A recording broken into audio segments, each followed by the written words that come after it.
Hi everybody, welcome back. And in this video, we are going to talk about my net worth update.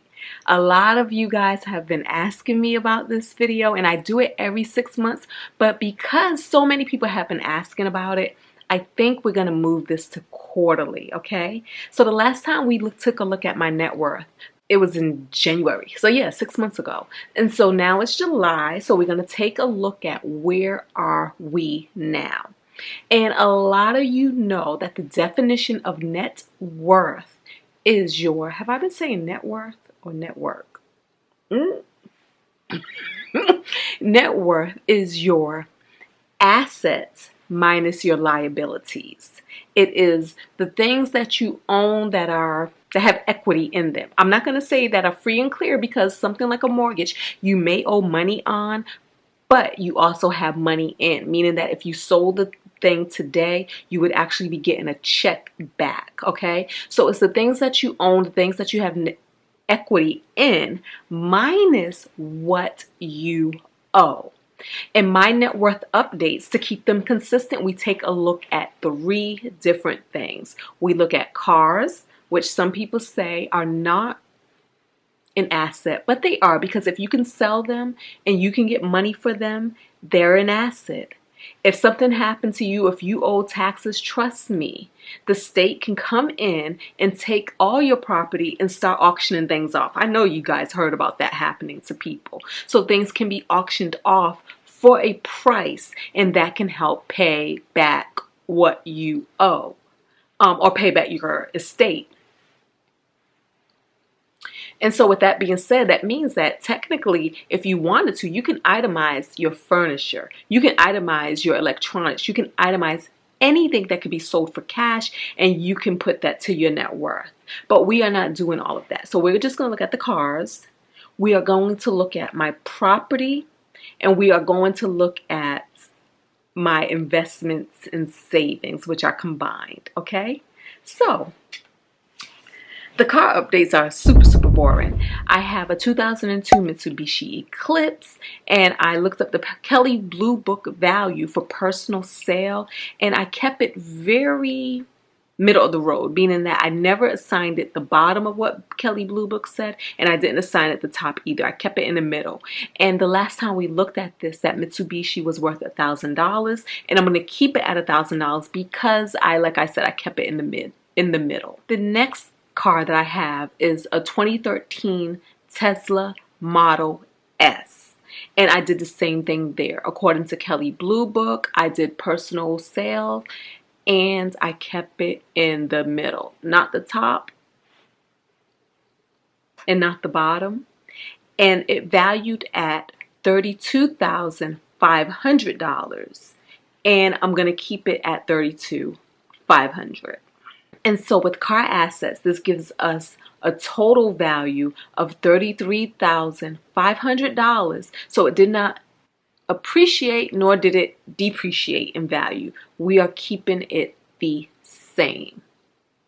Now, let's take a look at property. Just like the car, I own 2 properties. I have my main property, which I live in, which I'm talking to you from, and then we have my rental property, okay? So let's look at the rental property first. When we did this in January, according to Zillow, my property was worth $268,407. Now in July, that property has actually depreciated in value, and it came in at $262,726. So it took a little bit of a loss, and I owe $230,831 on that property. I've had that property longer than I've had this property. Why is it so not a lot in value? Because a few things happened. One, I was doing the refinance shuffle, and I had a super high interest rate in the beginning, and then I refinanced way late in the game and got a lower interest rate. The interest rate on it now is 3.38%. I think for a minute, oh gosh, was I at 6%, 5%? high percent. It was high. And then the other thing that happened is that whole area took a hit and it's never recovered. Around 2009 or so, the real estate market took a nosedive and that area just never truly really bounced back. And so that's why the equity in that property is so low. So the net worth on that property is $31,895. Now let's look at the home that I live in, my main home. Last time we talked about this in January, it valued at $665,105, and that is according to Zillow. This month, it values at $669,492, so a little bit of an increase. And what I owe on this property is $394,343. And so I have a net worth in this property of $275,149. Not bad at all. So when it comes to properties, this brings the total net worth to $307,044. This is an increase of $27,972. Let's move on to savings and investments. Now in this area, I'm combining all of my savings accounts plus my 401k accounts. Last time we talked about this in January, I had a total of $166,767. Yes, I did not round off because every dollar matters, okay?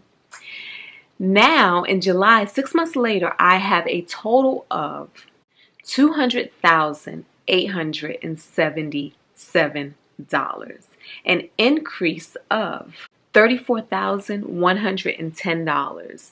The stock market recovered nicely. The last time we talked about this, the previous 6 months update, this area right here had only increased by $7,000. So to go from $7,000 to over $30,000, that is a pretty nice recovery. Now let's look at the whole picture.